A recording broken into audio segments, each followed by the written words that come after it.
ముందు దేవుని శరీరమునకు రక్తమునకు సాదృశ్యంగా ఉన్నటువంటి పాత్రలో పాల్గొనలో పొందే ముందు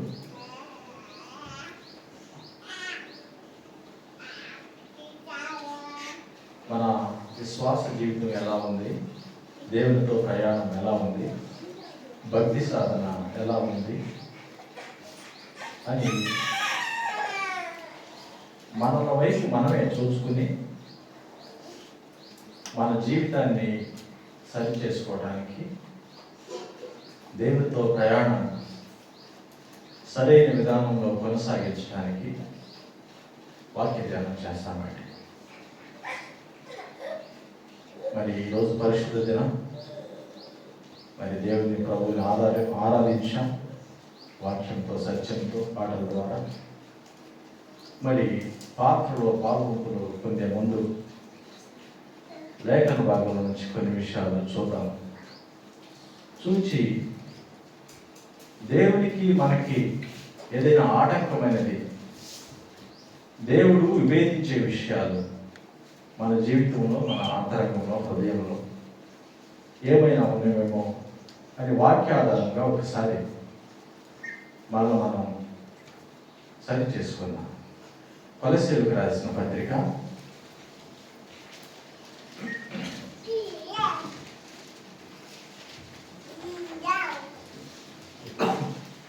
కొలస్సీయులకు రాసిన పత్రిక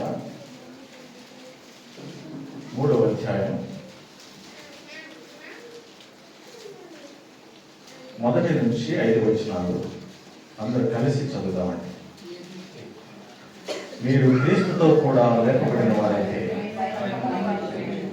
పైనున్న వాటిని వెదకుడి. అక్కడ క్రీస్తు యేసు దేవుని కుడి పార్శ్వమున కూర్చుని ఉన్నాడు.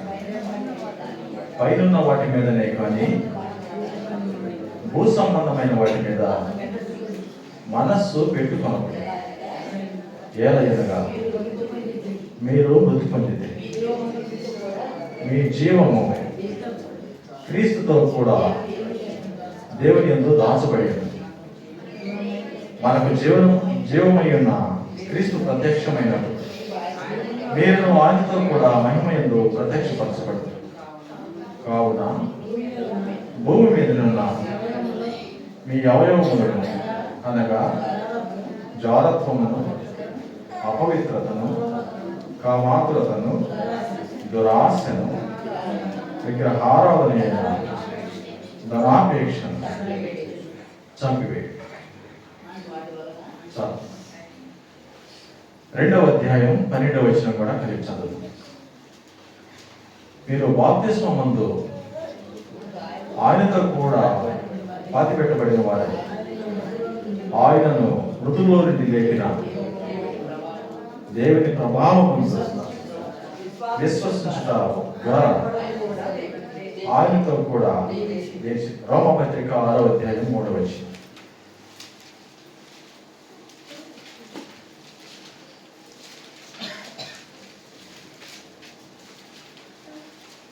రోమపత్రిక 6వ అధ్యాయం 3, 5 వచనాలు కనిపించండి. క్రీస్తు యేసులోనికి బాప్తిస్మము పొందిన మనమందరం ఆయన మరణంలోనికి బాప్తిస్మము పొందితమని నిజంగా ఆయన మరణం యొక్క సాదృశ్యమందు ఆయనతో ఐక్యం గలవారమైన ఎడల ఆయన పునరుద్ధానం యొక్క సాదృశ్యమందున ఆయనతో ఐక్యం గలవారమై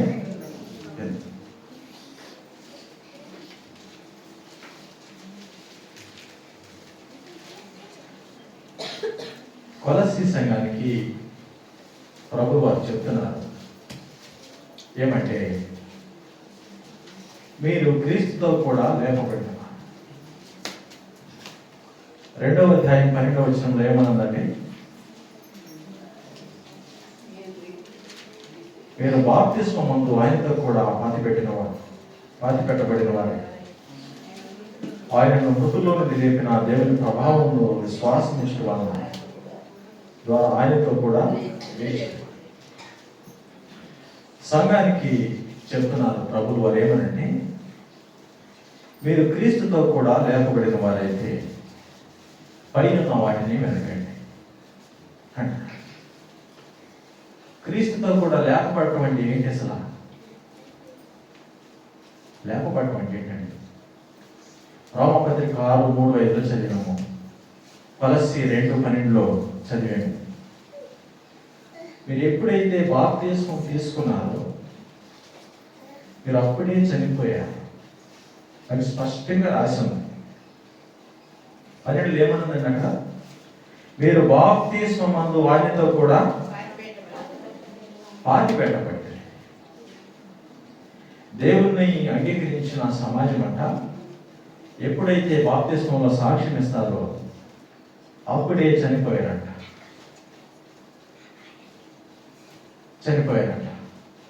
ఆ విషయాన్ని ఏం చెప్తున్నాడు? ఎలా చెప్తున్నాడు?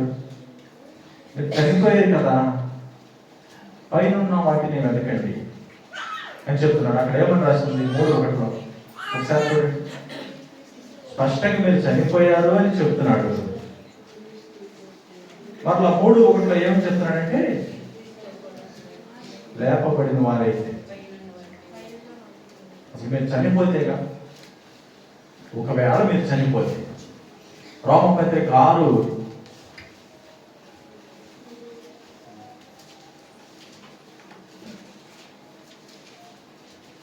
ఏమనుంది?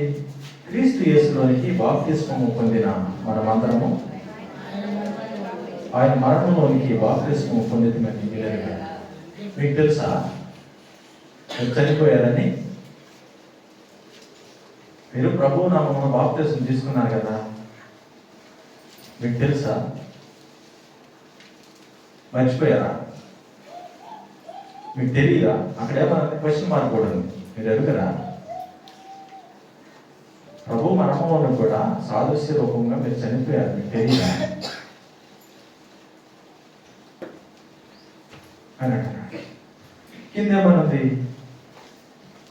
ఆయన మరణం యొక్క సాదృశ్యమందు ఆయనతో ఐక్యము గలవారమైన ఒకవేళ నిజంగా చనిపోతే బాప్తిస్మంలో సాక్ష్యం ఇచ్చి ప్రభుతో కూడా నేను చనిపోయాను అని నువ్వు అనుకుంటే, అక్కడ కూడా ఏమన్నా చూడండి, కండిషనల్ స్టేట్మెంట్. చనిపోయిన ఎడల అని 6:5 ఐక్యం గలవారమైన ఎడల ప్రభువుతో చనిపోతేనే ప్రభుతో లేస్తా. అక్కడ అర్థం ఏమిటంటే మీరు క్రీస్తుతో కూడా లేపబడిన వారైతే, అంటే మొట్టమొదట మనం క్రీస్తులో చనిపోవాలి. క్రీస్తులో చనిపోయిన వారే క్రీస్తులో లేపబడాలి. క్రీస్తులో చనిపోవడానికి, క్రీస్తు మనము సాదృశ్యముగా పోల్చి చెప్పడానికి క్రీస్తు ప్రభువు వారు చనిపోయారు, మనము చనిపోయాము అని రాసింది. మానవులు విశ్వాసులు చనిపోవడానికి, ప్రభువులు వారు చనిపోవడానికి ఒక ప్రధానమైనటువంటి వ్యత్యాసం ఉంది. విశ్వాసి చనిపోవడం అంటే ఏంటంటే పాపములో చనిపోవటం. సహజంగా ఈ విషయాలు మనకు తెలిసినవి. పాపము విషయంలో చనిపోవటము. 2, పాపము ఒక విశ్వాసి మీద ప్రభుత్వం చేయకుండా ఆ పాప స్వభావమే చనిపోవడం మనిషిలో. 2, మరి దేవుడిలో ఎంత మాత్రము పాపము లేదు, దేవుడు ఎంత మాత్రము పాపి కాదు, మరి దేవుడు చనిపోయాడు. ఆ 3వ విషయం, అత్యంత ప్రాముఖ్యమైన విషయం ఏంటంటే దేవుడు చనిపోవడానికి ఒక కారణం ఉంది. ఏమిటంటే దేవుని మరణాన్ని ఒకసారి మీరు చూడండి ఎలా ఉంటుందంటే, దేవుని మరణం, ఆయన దేవుడై ఉండి మానవ రూపంలో వచ్చాడు.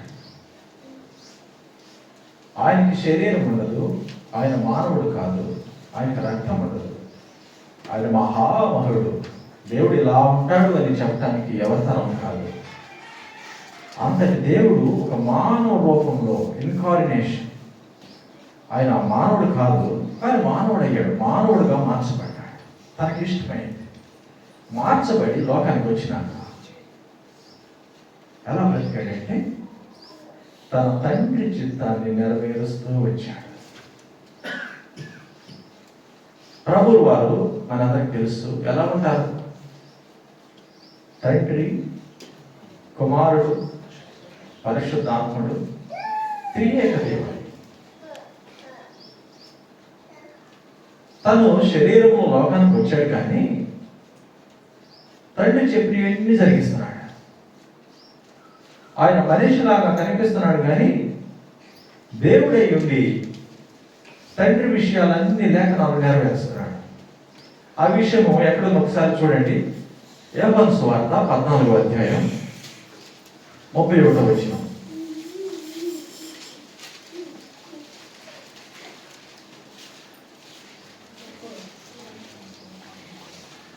నేను తండ్రిని ప్రేమించుచున్నానని లోకం తెలుసుకున్నట్లు తండ్రి నాకు ఆజ్ఞాపించినది నెరవేర్చుటకు నేను ఇలా చేశాను. 15వ అధ్యాయం 10వ వచనం. నేను నా తండ్రి ఆజ్ఞలు గైకొనుచున్నాను. మత్తయి సువార్త 5వ అధ్యాయం 17వ వచనం.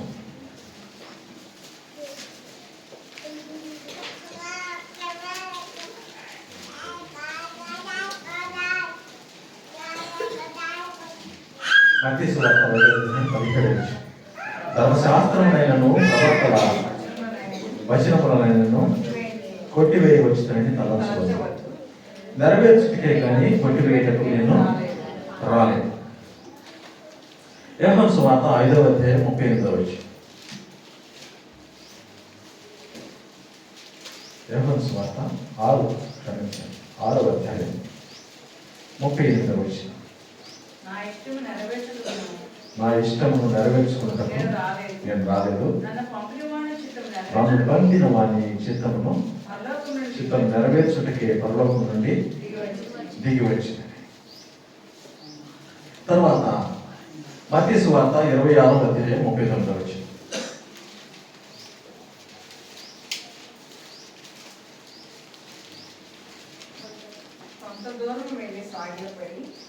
కొంత దూరం వెళ్ళి సాగిలపడి నా తండ్రి సాధ్యమైతే ఈ గిన్నె నా ఎదురు నుండి తొలగిపోనేమో, అయినను నా ఇష్ట ప్రకారం కాదు నీ చిత్త ప్రకారమే కానిమని చెప్పాను. అక్కడ ఫిలిప్పీ 2:8 ఒకసారి కూడా చదవండి చివరిగా. ఫిలిప్పీ 2:8. ఆయన ఆకారం ఉన్న మనుషులుగా కనబడి మరియు ఆయన ఆకారమును మనుషులుగా కనపడి మరణము పొందినంతగా అనగా శిలువ మరణము పొందినంతగా ఇదేది చూపిన వాడు తను తాను తగ్గించుకుని. చాలా ఇప్పుడు చదవబడినటువంటి 5 వచనాల్లో ఒక విషయం రాయబడి ఉంది. దేవుడై ఉండి మనిషిలాగా వచ్చాడు. వచ్చి భూమి మీద ఏం చేస్తున్నాడంటే తండ్రి చెప్పిన విషయాలన్నీ జరిగిస్తున్నాడు.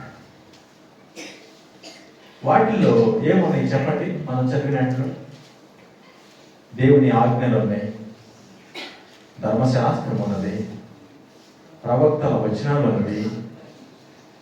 మరి ఆయన ఇష్టం నెరవేర్చుకోవటం లేదు. ఇంకా ఏమున్నాయి? ప్రాధేయపడ్డాడు. ఎంత కష్టము, నా ప్రాణమే పోయేంత పరిస్థితి నా కళ్ళ ముందు ఉంది, తప్పిస్తావా? అయినా వద్దులే ప్రభు, నీ చిత్తమే.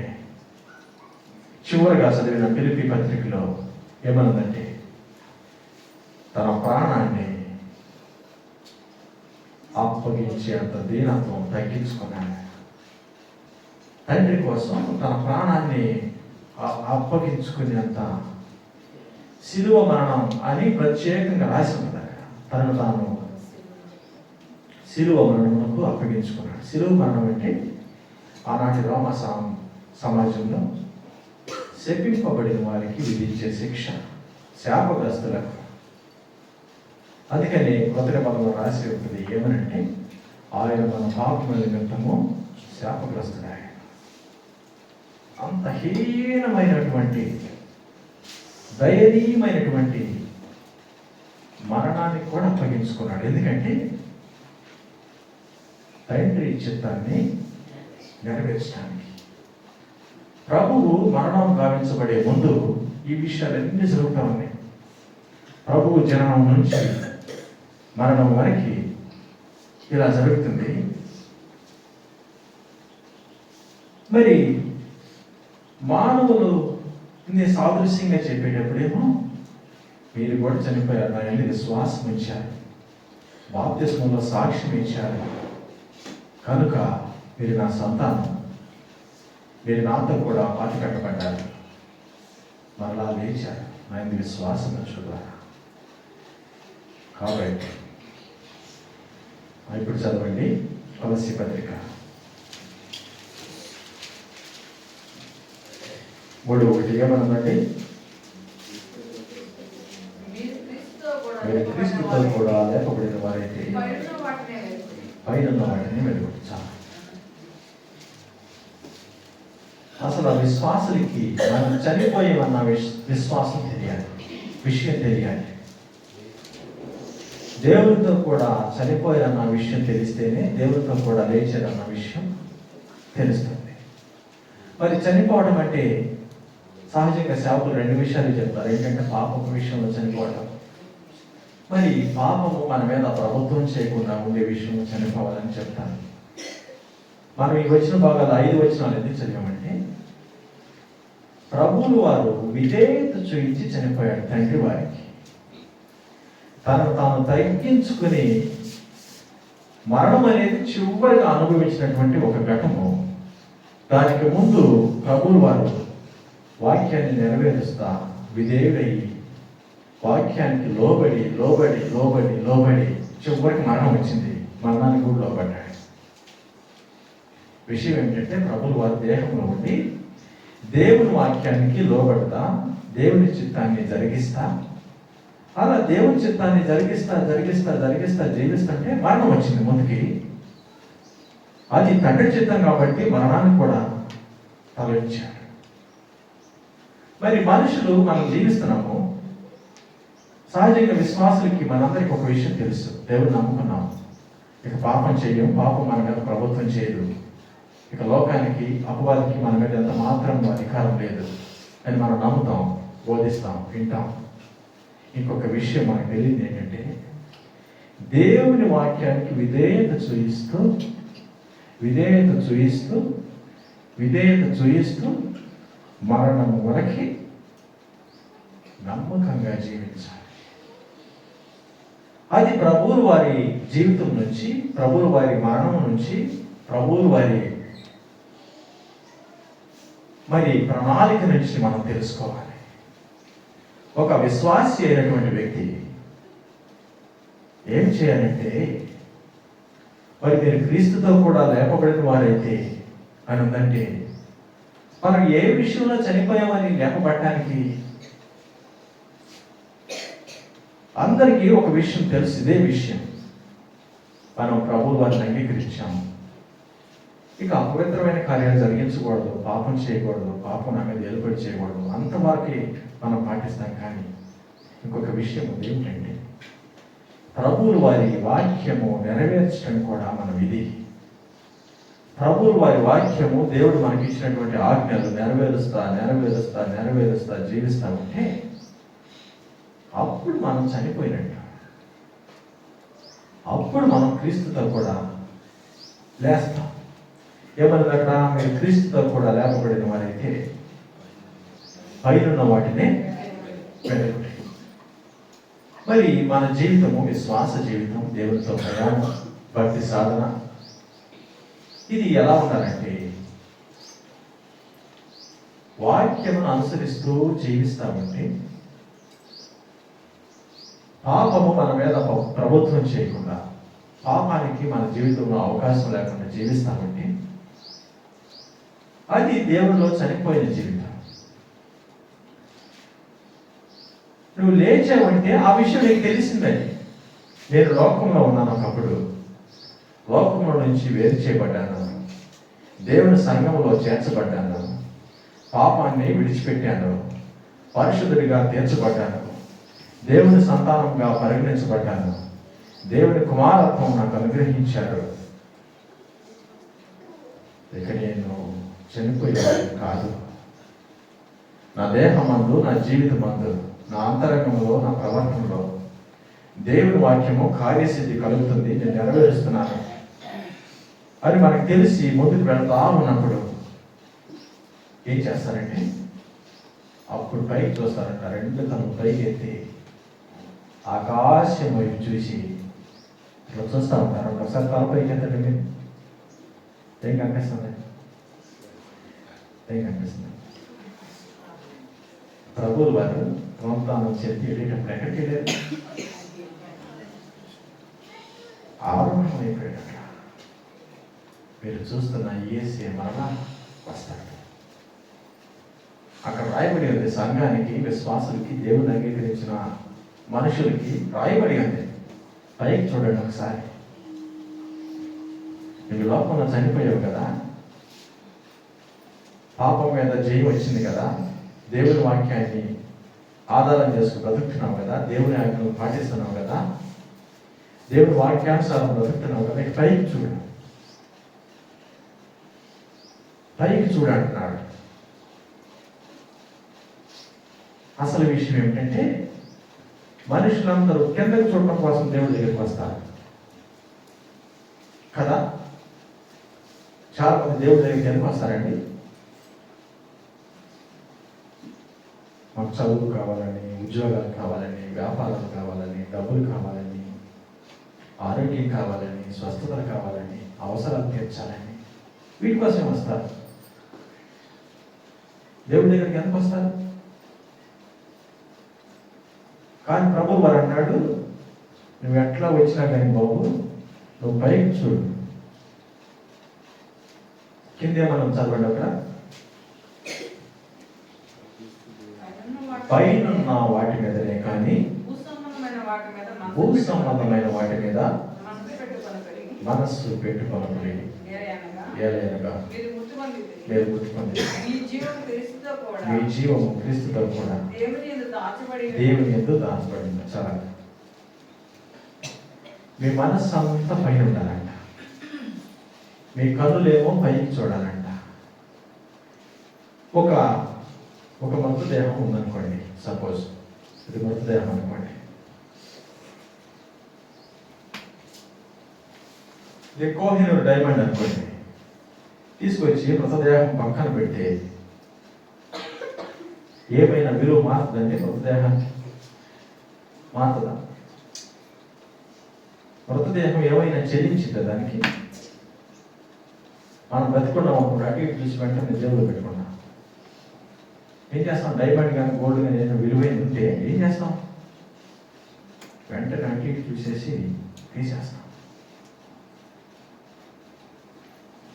మరి ఈ వ్యక్తి చనిపోయి ఉన్నాడు అనుకోండి, మృతదేహం తీసుకొచ్చి 1 కిలో బంగారం పక్కన పడేసావు, చూస్తాడా? ఒక డైమండ్ తీసుకొచ్చి పక్కన వేసావు, చూస్తాడా? ఇంకేదైనా విలువైనది తీసుకొచ్చి ఇక్కడ పెట్టావు, చూస్తాడా? లేకపోతే ఇండియన్ ప్రెసిడెంట్షిప్ తీసుకొచ్చి అక్కడ పెట్టావు, తీసుకుంటాడా? పదవి ఎందుకని?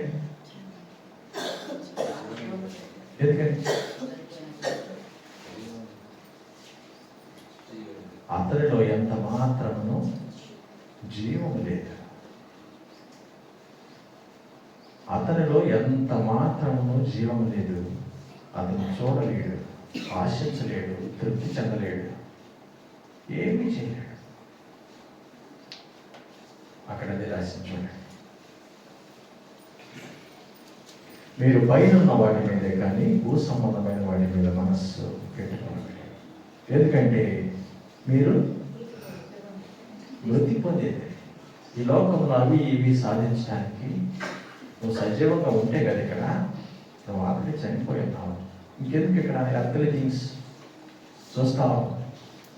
భూ సంబంధమైన విషయాలు నాకు అవి కావాలి ఇవి కావాలని ప్రయాసపడతావేంటి? నువ్వు చనిపోయి ఉన్నావు కదా. చనిపోయిన ఆశ ఎక్కడి నుంచి వస్తుంది? చనిపోయిన వాడికి కోరిక ఎక్కడి నుంచి వస్తుంది? చనిపోయిన వాడికి వాటి మీద మమకారం ఎక్కడి నుంచి వస్తుంది? రాదు కదా. అందుకని నువ్వు చనిపోయావు కాబట్టి పైకి చూడంటాడు. మరి పైన ఏముంది? పైకి చూస్తే పైన ఏముందండి?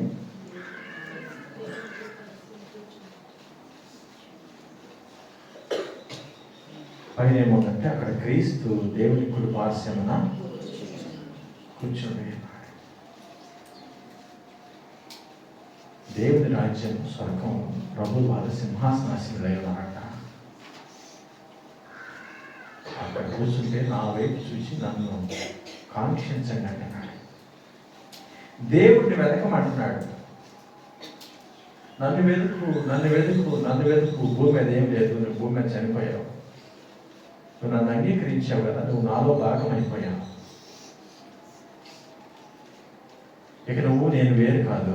ఇక నువ్వు నా వైపు చూడు, పైకి చూడు, నన్ను కోరుకో, నన్ను ఆశించు అని అంటున్నాడు ప్రభువు వారు. మానవులు ఏం చేస్తారు? మానవులు ఏం చేస్తారంటే ప్రభువుని ఎంతవరకు వాడుకుంటారు విశ్వాసం. ఒకరోజు ఏం చేస్తారంటే మీరు ప్రార్థన చేసేటప్పుడు మీ ఇంటి దగ్గర మీ ప్రార్థన మీరే రికార్డ్ చేసుకోండి. ఎవరికి వినిపించొద్దులేండి. మీ ప్రార్థన ప్రారంభించేటప్పుడు రికార్డ్ చేయండి. రికార్డ్ చేసి ప్రార్థన ఆమెను అన్నాక మళ్ళీ మీరే వినండి. అప్పుడు ఒక పెన్ను పేపర్ తీసుకుని మార్కులు వేయండి. మీ విశ్వాస పరిమాణం ఎంతో, దేవునిలో మీ స్థాయి ఎంతో, మీరు ఏ మాటలు పలుకుతున్నారో, మీరు ఏం అడుగుతున్నారో, అసలు మీరు భూ సంబంధమైన విషయాలు ఎదుగుతున్నారా లేకపోతే పర సంబంధమైన విషయాలు ఏమైనా వెతుకుతున్నారా అని మీకే అర్థం. పర సంబంధమైన విషయాలు వెతికేవారు ఏం చేస్తారు? ఏం చేస్తారండి? భూ సంబంధమైన విషయాలు దేన్ని ప్రేమించరు. ఈ భూమి మీద ఎవరిని కూడా, ఎంత ఘనమైన వాటిని కూడా ప్రేమించరు. ప్రభువు వారిని ప్రేమిస్తారు. ఎందుకు? వారికి మాత్రమే అర్థమైంది ప్రభువు వారు నేను మాత్రమే శాశ్వతమని.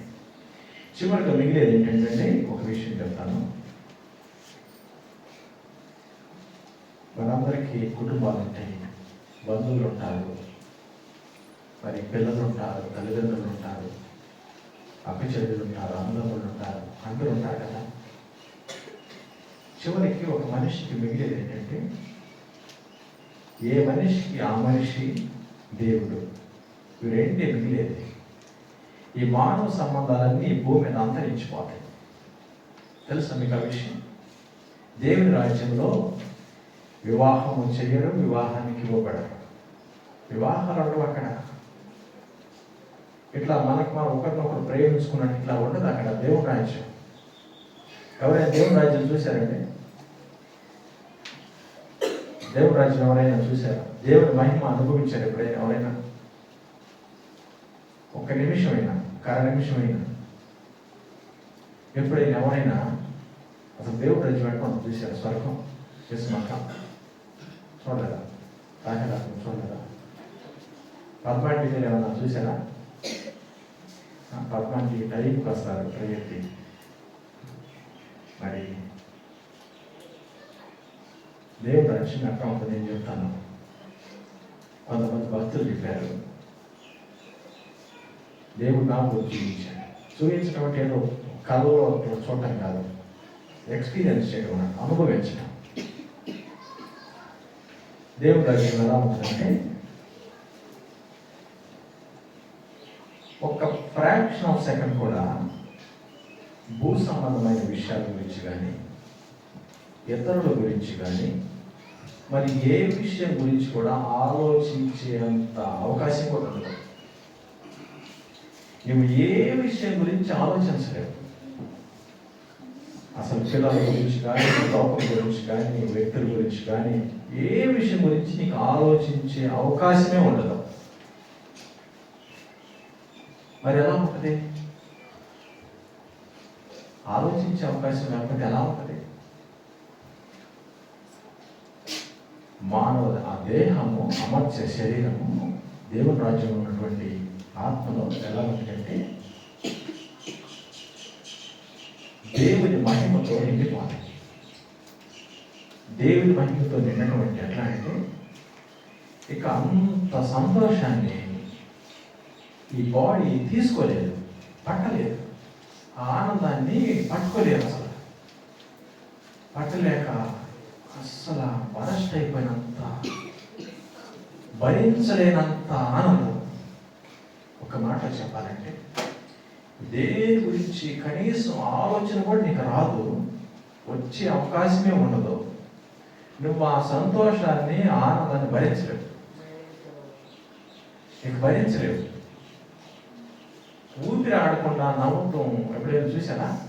ఊపిరి ఆడకుండా నవ్వుతూ ఏమన్నారంటే పట్టులో నింపు వస్తుందండి అంటారు, కళ్ళ ఉంటే నీళ్ళు వస్తున్నాయండి అంటారు.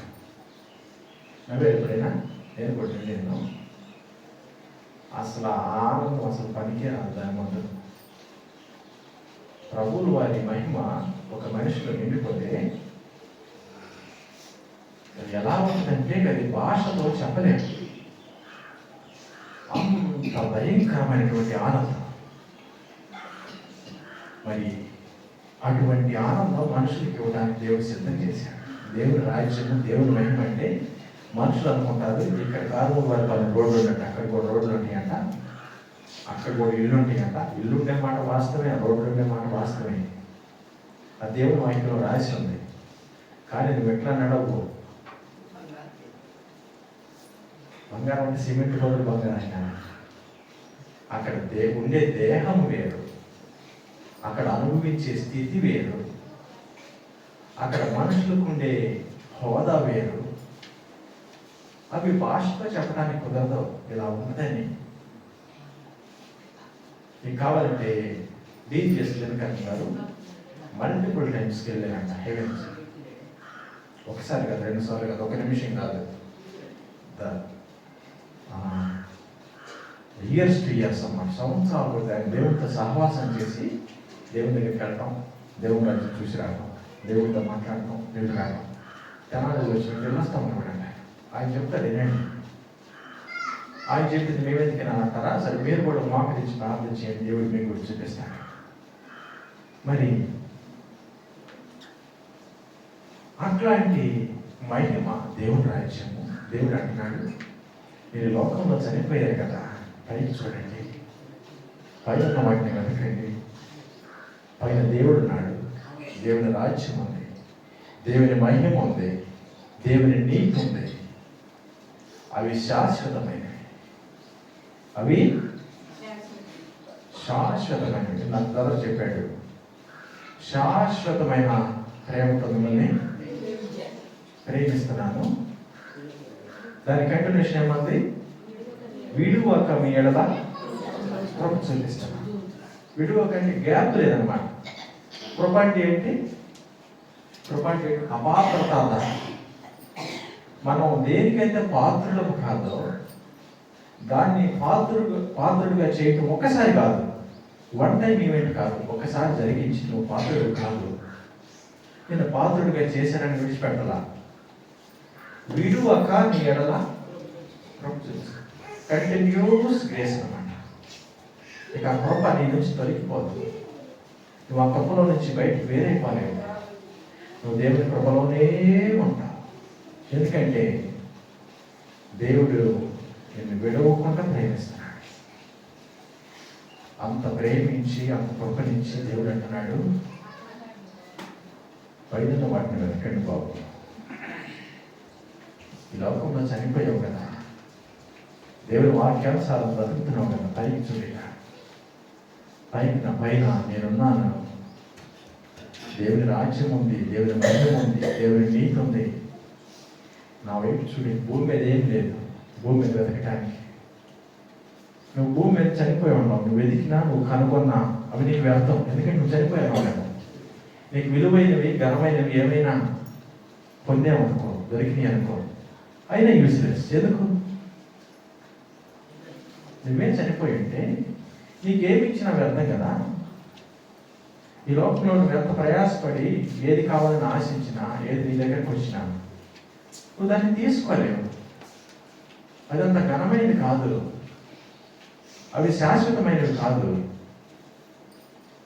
ఎందుకంటే ఒకవేళ నువ్వు ఘనముగా ఇచ్చినా నువ్వు చనిపోయి ఉన్నావు కదా, నువ్వు రెస్పాండ్, అవి నీకు చెందినవి కాదు. పైన వాటిని చూడమన్నాడు కదా, ఇప్పుడు చూడండి. 5వ వచనం చూడండి. కావున భూమి మీద ఉన్న మీ అవయవములను అనగా జారత్వం, అపవిత్రత, కామాతురతను, దురాశను, విగ్రహారాధన, ధనాపేక్ష చంపివేయండి అంటున్నాడు. చూడండి, ఇక స్పష్టంగా చెప్పేశాడు. ఇక్కడ నువ్వేమో చనిపోయావు, నేనేమో స్వర్గంలో ఉన్నాను, దేవుని రాజ్యాన్ని వెతుకు, నన్ను ఆశించు, నా వైపు చూడు అని చెప్పి నువ్వు వెళ్ళి చనిపోయావు కదా భూమి మీద. ఇక చనిపోయింది నువ్వెప్పుడు కూడా నీ దేహంలో ఇవి జరిగించదు. ఏవి? జారత్వం, అపవిత్రత, కామాతురత, దురాశ, విగ్రహారాధన, ధనాపేక్ష. 5 విషయాలు నువ్వు చేయదు బాబు అంటున్నాడు. మరి ఈ 5లో చివరిది ఏమని రాసిందాక ఒకసారి చదవండి. చివరిది ఏమన్నది? విగ్రహారాధన, ధనాపేక్ష. పాపాలు చాలా రకాలండి. దేవుడు వివేచించే పాపాలు చాలా రకాలు ఉన్నాయి. వాటిల్లో ప్రధానమైన పాపం అంటే ఏం చెప్తారు? ఏమని చెప్తారు? దేవుడు సహించని పాపం ఏంటి? ఏమిటండి? విగ్రహారాధన. ఒక తండ్రికి కుమారుడు ఉన్నాడు. తండ్రికి కోపం పుట్టించే విషయం ఏంటి? ఆ కుమారుడు ఆ తండ్రిని కాకుండా వేరే వారిని తండ్రి అంటే ఆ తండ్రి కోపం. అంతకు మించిన కోపం ఇంకేముండదు. దేవుడిని దేవుడు అనకుండా విగ్రహాలని, చిత్రపటాలని, చెట్లని, పుట్టల్ని, సృష్టిని పూజిస్తామంటే దేవుడికి కోపం, సహించడం. ప్రధానమైనటువంటి పాపం మనిషి జరిగించేది ఏంటంటే విగ్రహారాధన. దేవుడిని విడిచిపెట్టి సృష్టిని పూజించడం దేవుడు వివేచించే విషయం. మొట్టమొదట దేవుని కోపం రగులుకుంటుందంట.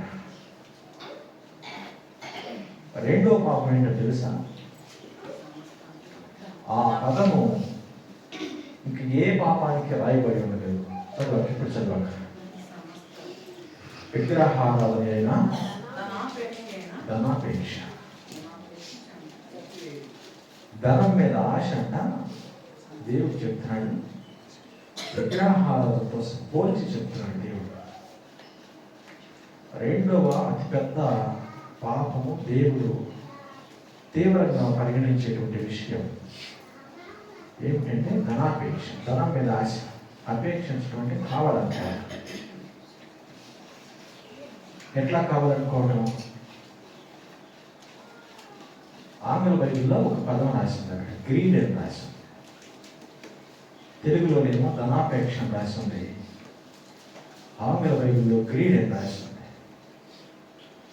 గ్రీడీనెస్, గ్రీడ్ అంటే ఏంటంటే ఎక్సెసివ్ డిజైర్ అన్నమాట. మితిమించిన ఆశ. దేనికోసం? ధన కోసం. ఆ గ్రీడ్ అనే పదానికి ఒక ధనమే కాదు, అది పదవైన,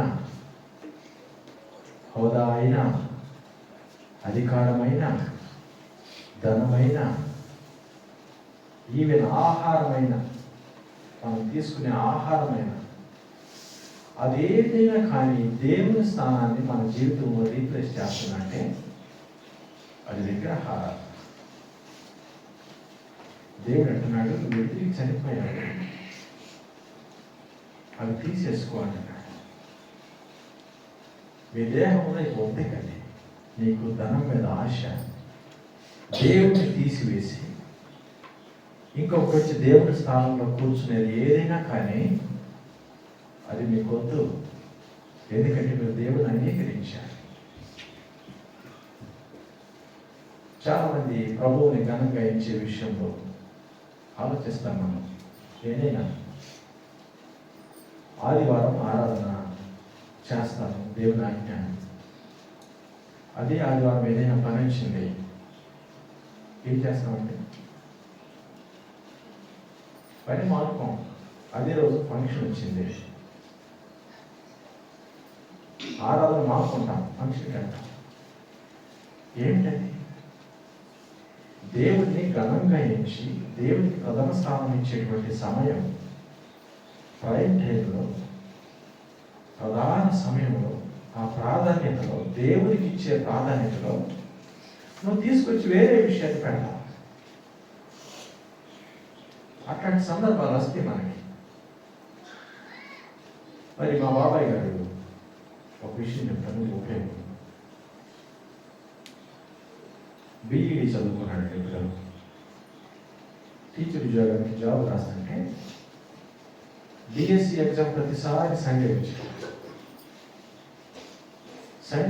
ప్రతిసారి ఆయన మానుకునేవాడు. జాబ్ వస్తే మరి నా కుటుంబం ఆయన కూడా పోషించాలి కదా. మరి దేవుడు నాకు ఇచ్చే జాబ్ కంటే, నా ఆహారం కంటే, నా కుటుంబం కంటే, నా భార్య కంటే, నా కుమారుడి కంటే దేవుని ఆరాధన నాకు ఘనమైంది అని ఆయన క్రియ ద్వారా తెలియజేశాడు. మనం చెప్పుకోవడానికి చాలా చిన్నగానే ఉంటుంది. అదే సందర్భం మనకు వస్తే ఎలా ప్రవర్తిస్తాం? ఒక్కసారి కాదు, మల్టిపుల్ టైమ్స్ ఆయన ఏజ్ అయిపోయేంత రాస్తూనే ఉన్నాడు. జాబ్ రాస్తున్నాడు, పాపం జాబ్ లేక రాస్తూనే ఉన్నాడు. వాళ్ళ చిన్న స్కూల్లో పని చేస్తున్నాడు, చిన్న ఉద్యోగం. మళ్ళీ సాయంత్రం ఇంటికి వస్తున్నాడు, స్కూల్లో పని చేసి మళ్ళీ సైకిల్కి హ్యాండ్ మైక్ కట్టుకుని మళ్ళీ వస్తున్నాడు, రోజు నిమిషం వాకింగ్ చెప్తున్నాడు. మళ్ళీ స్కూల్లోకి వెళ్ళి ఆయనకి స్పెషల్ పర్మిషన్ తీసుకున్నాడు. స్కూల్లో కూడా బైబిల్ చదవడమే, 2 hours క్లాస్ చెప్పడం, మార్నింగ్ ఒకటి ఈవినింగ్ ఒకటి. స్పెషల్గా ఒక చైర్ వేసుకుని ఒక రూమ్లో బైబిల్ చదువుతా ఉండేవాడు, ప్రార్థన చేస్తూ ఉండేవాడు. ఇంటికి వచ్చేవాడు. మరి కుటుంబాన్ని పోషించాలి, ఉద్యోగం అవసరం. ఎట్లా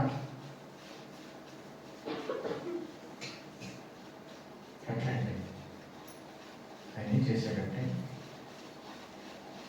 నాకు దేవుని ఆరాధన కంటే ఏది ఎక్కువ కాదని చెప్పి అప్లై చేసుకున్నాడు. పాపం ఆశతో జాబ్ వచ్చిందని. జాబ్ కావాలి, అవసరం.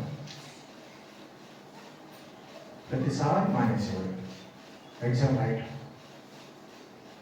ప్రతిసారి మానేసేవాడు. జాబ్ రాలేక జీవితంలో ఎంకేజ్ అయిపోయింది. జాబ్ రాలా, ఎట్లా మరి? ఈ లోకంలో ప్రయాసం మరి జాబ్ లేకుండా ఎలా బతుకుతామండి? కుటుంబాన్ని ఎలా పోషించాలి? దేవుడితో ప్రయాణం, భక్తి సాధన. లోకంలో చనిపోయామంటే మనం చెప్పుకున్నంత ఈజీగా ఉండదని సందర్భాలు. దేవుని వాక్యాన్ని నెరవేరుస్తా బ్రతుకుతా అలా జీవిస్తూ ఉంటాం. చనిపోవడం అంటే అది, తిరిగి లేవడం అంటే అలా బ్రతుకుతా ఉన్నావు, పాపాన్ని విభేదిస్తున్నావు, పాప స్వభావం నీలో లేదు, దేవుని ఆజ్ఞను పాటిస్తున్నావు, వాక్యానుసారంగా జీవిస్తున్నావని ఆ సెన్స్లో ఉంటాం అన్నమాట. నేను పాపిని, లోకంలో నుంచి నన్ను వేరు చేశాడు, నేను పవిత్రుడిగా చేయబడ్డాను, నీతి మంత్రి గావించబడ్డాను, నేను వేరు, లోకం వేరు, నేను మనిషినే కానీ లోకంతో కలిసి ఉన్నాను, కానీ దేవుడు నన్ను ప్రత్యేకపరిచాడు, నన్ను నీతి మంత్రిగా చేశాడని అవగాహన కలిగి బ్రతుకుతా ఉంటాం. పైకి చూడటం చనిపోవడం అంటే అక్కడ రాయబడి ఉంది. 1 తిమోతి పత్రిక 6వ అధ్యాయం 10వ వచనం.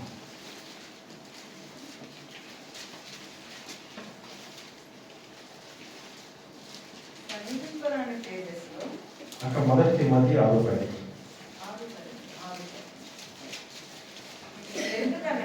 ఎందుకనగా ధనాపేక్ష సమస్తమైన కీడులకు మూలం. కొందరు దానిని ఆశించి విశ్వాసం నుండి తొలగిపోయి నానా బాధలతో తమను తామే పొడుచుకొని చాలా ఇక్కడ రాయబడింది.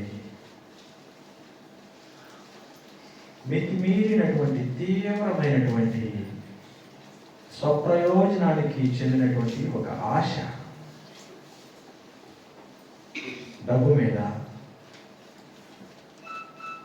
మితిమీరినటువంటి ఒక ఆశ ఒక విశ్వాసిని ఏం చేస్తుంది?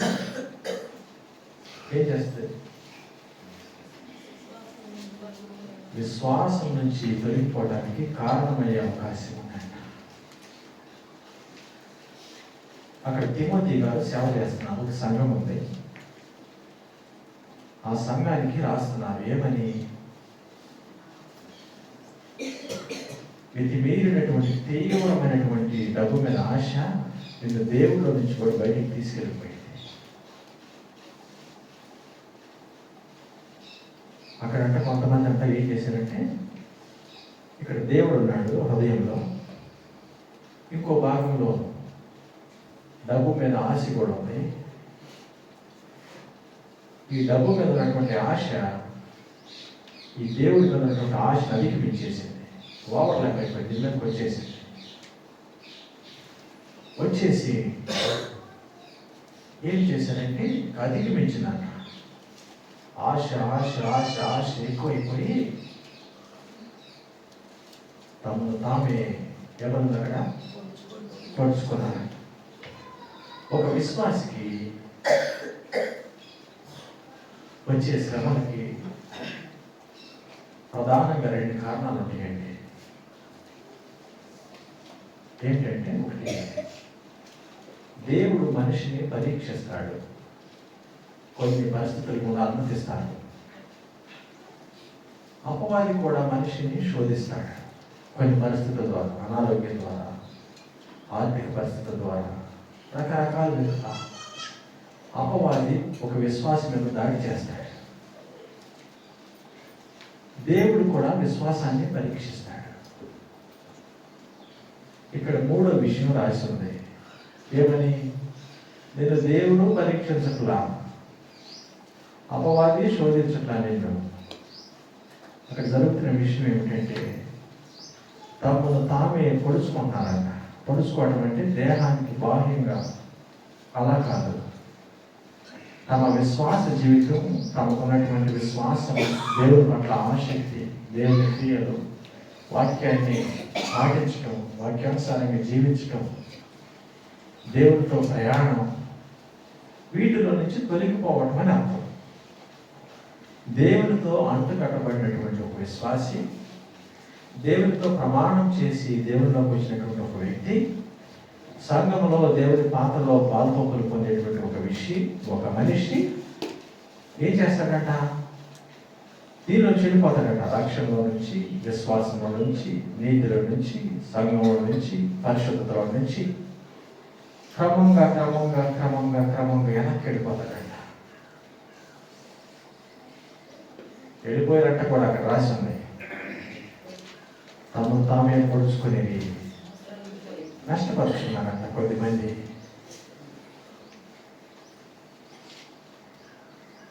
మరి ఆ పరిస్థితి వారికే సంభవించిందా? మనకి వచ్చే అవకాశం లేదా? ఏ మనిషి పరిపూర్ణుడు కాదండి. ఎవరైనా, మనందరం కూడా బలహీనుడు. మనుషులందరూ, ఏ మనిషి పరిపూర్ణుడు కాదు.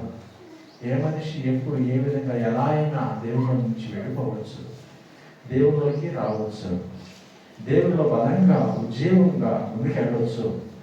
ఉజ్జీవింపబడినటువంటి వ్యక్తి వెనక్కు కూడా రావచ్చు, ఆగిపోవచ్చు, చదవబడవచ్చు. ప్రకటన గ్రంథంలో రాయబడి ఉంటుంది ఆ విషయాలన్నీ. ఈ మొదటి ప్రేమను జ్ఞాపకం చేసుకుని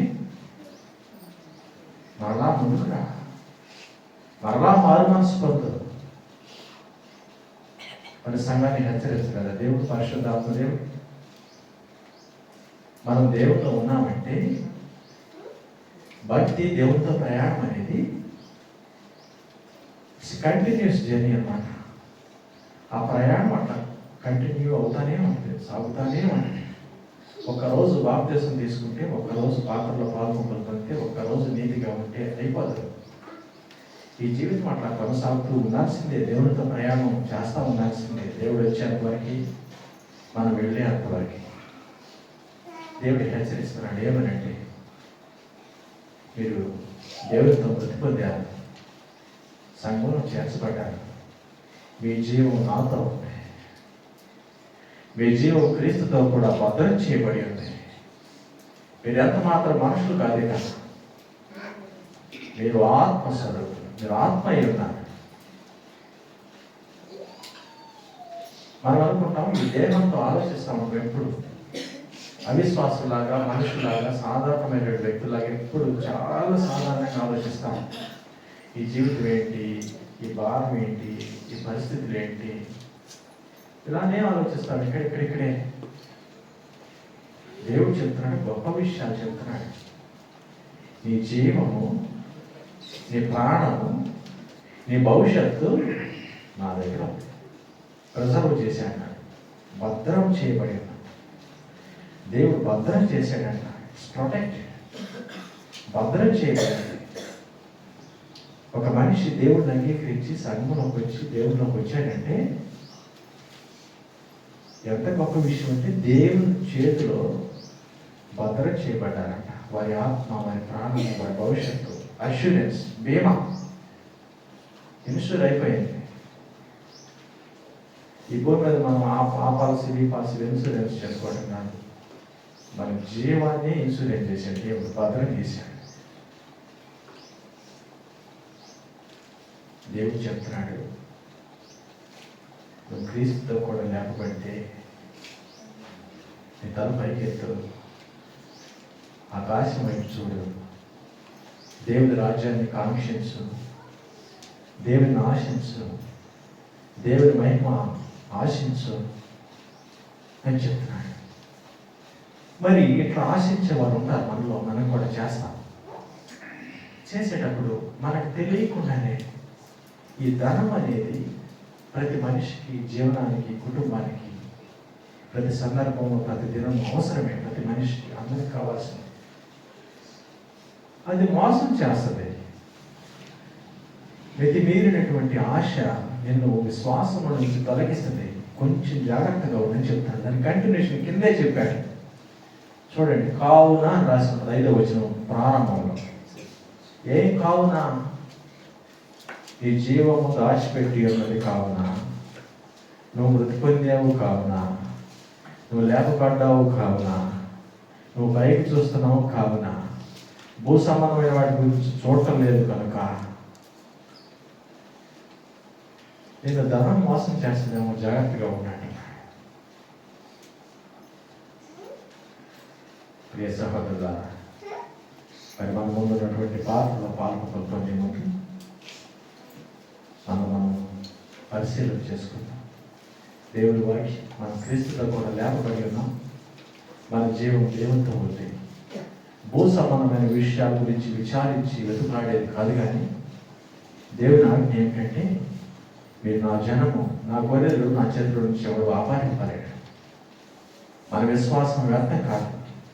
ఈ రక్షణ స్థిరమైనది. ఈ రక్షణ, ఈ జీవము దేవునితో కూడా భద్రం చేయబడింది, ముడివేయబడింది. దేవుడి నుంచి వేరు చేయటం, విడిపోవటం తరం కాదు.